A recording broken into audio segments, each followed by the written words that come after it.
Zoe Abundant, number 8.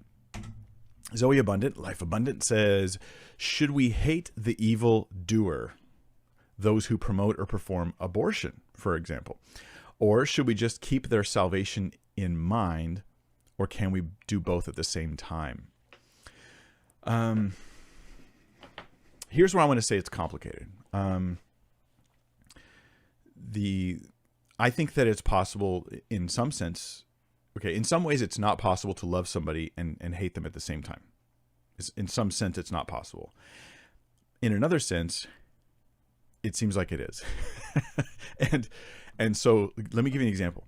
Let's say that you're a parent and you have a daughter and you have a son, and you love them very much. You love them very much. And they're teenagers now, they're getting older, and they really don't get along. They really can't stand each other. And your daughter, God forbid, this is just a hypothetical for the sake of getting us to think. The daughter kills and murders your son. Now let me ask you this question. Do you love her or hate her? Now you see where it gets complicated. There's a sense in which you say, well, of course I still love her. That's my daughter.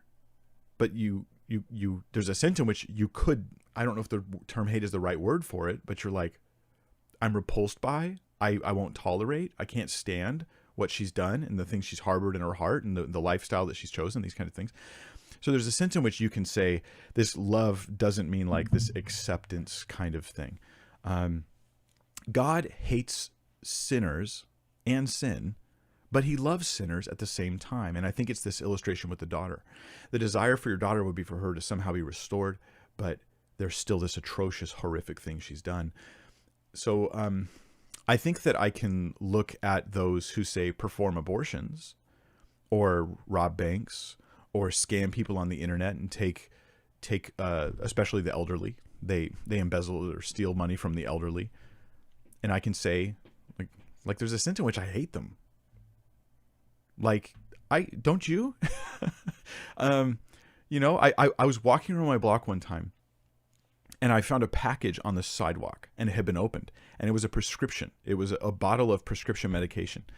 And what I realized had happened is some porch pirate had stolen this box from my neighbor's house, and on their way out, they opened it, saw it was a prescription, and just tossed it on the ground because they didn't want it. They thought it was something valuable for them. Meanwhile, here's my neighbor, an elderly person, who was without this prescription. So I walked it over and I gave it to them, like big props. It took 30 seconds, right? I gave them their prescription. Don't you despise the person who would do that, who would care so little for someone else? But don't I also want them to know the love of Christ?